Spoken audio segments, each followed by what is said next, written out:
Good morning students. अब है question number 9। एक ब्रोच है जिसकी शेप सर्कल जैसी है। ये सर्कल है, इसको ये ब्रोच है। इसका जो डायमीटर है वो 35 mm है, मिलीमीटर 35। तो डायमीटर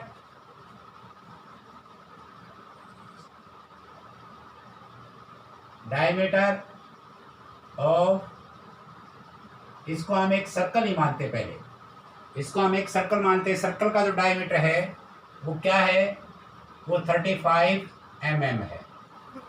अब इसका हम सर्कमफ्रेंस निकालेंगे।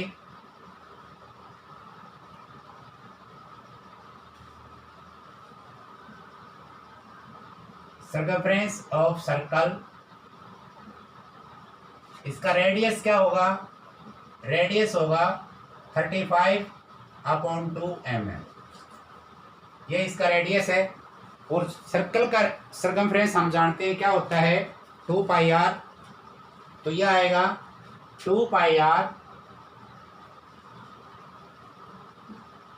2 मल्टीप्लाई 22/7 और 35/2। ये 5 और 2 से 2 कैंसिल, ये 110 मिलीमीटर। ये जो आया है ये इस सर्कल का सर्कमफ्रेंस है। लेकिन आपके इसके अंदर क्या दे रखा है इसमें कि ऐसी कितनी वायर लगी, कितनी length of wire, silver wire, चांदी की कितनी लंबी वायर होगी, कितनी चांदी लगी है इस ब्रोच को बनाने में, जिसमें हमने इसका डायमीटर तो हमने निकाल दिया, इसका सर्कमफ्रेंस तो हमने निकाल दिया। अब हम क्या निकालते हैं, इसके अंदर 5 डायमीटर दे रखे हैं, 5 डायमीटर।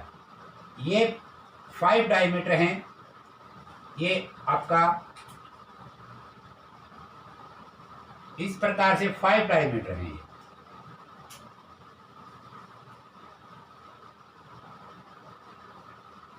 अब इसमें सिल्वर वायर इस डायमीटर में भी लगी हुई है।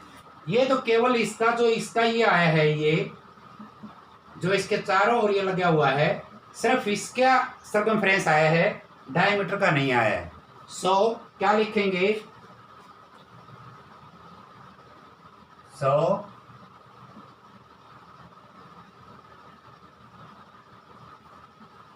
लेंथ ऑफ 5 डायमीटर, 5 डायमीटर में की लेंथ कितनी बनेगी, यहाँ 5 मल्टीप्लाई 35 175 mm। अब जो इसके चारों ओर वायर लगी हुई है उसकी लेंथ कितनी है, 110 mm, क्योंकि इसका सर्कमफ्रेंस है। और जो इसके अंदर जो 5 डायमीटर हैं उनकी लेंथ टोटल कितनी है, 175 mm। अब टोटल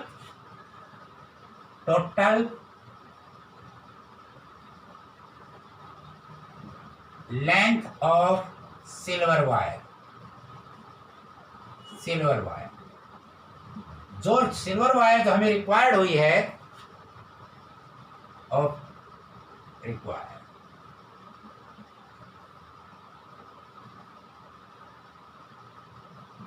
कितने, इन दोनों का प्लस 110 प्लस 175, ये 285 mm। ये टोटल इतने लेंथ इसमें लगी हुई है। अब क्या कहता है कि इसके एक सेक्टर का आप एरिया निकालिए। अब पता है हमें कि एक डायमीटर से 2 सेक्टर बनते हैं, अगर 2 डायमीटर हैं तो 4 सेक्टर बनेंगे, अगर इसी प्रकार 5 डायमीटर हैं तो 10 सेक्टर बनेंगे, उसके 10 पार्ट होंगे। सो ये आपका फर्स्ट था। अब सेकंड पार्ट क्या लिखेंगे, इसका रेडियस है 35/2, लेकिन थीटा एंगल आपने क्या करना है, क्योंकि इसके अंदर ये इस प्रकार के 10, इसके 10 सेक्टर हैं। अगर एक सेक्टर का हम एरिया निकालते हैं तो क्या आएगा, पहले हमारे पास थीटा एंगल नहीं है तो थीटा एंगल निकालिए।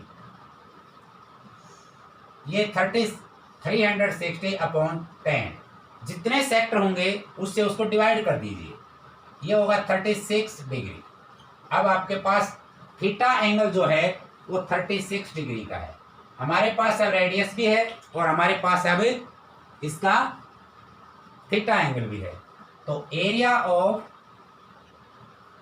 Each sector, area of each sector, एक सेक्टर का एरिया पूछा है तो क्या आएगा, पाई आर स्क्वायर थीटा अपॉन 360, और पाई की value 22/7 multiply 35/2 multiply 35 upon 2 multiply 36 upon 360। इसको इससे काट देते हैं, 36 से इसको काट देते हैं 10, इसको इससे 2 और 2 को इससे 11।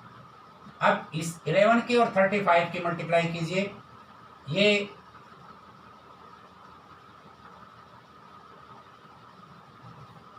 आएगा 55 33 ये मिलीमीटर स्क्वायर, और इसका हम पॉइंट में लेंगे तो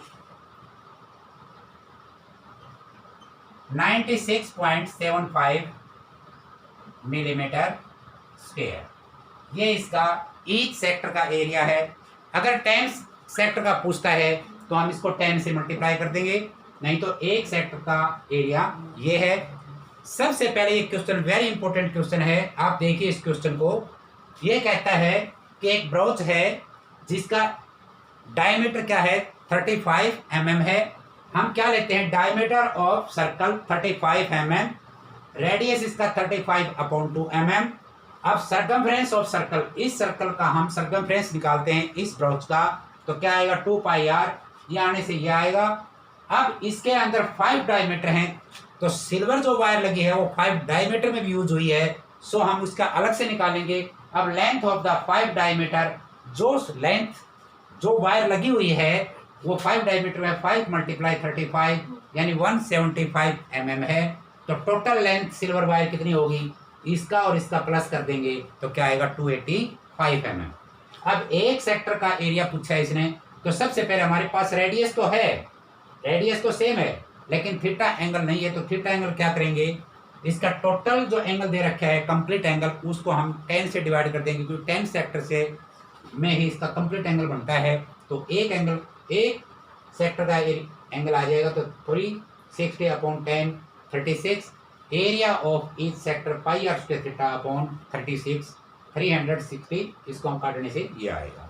थैंक यू बेटा, वेरी नाइस।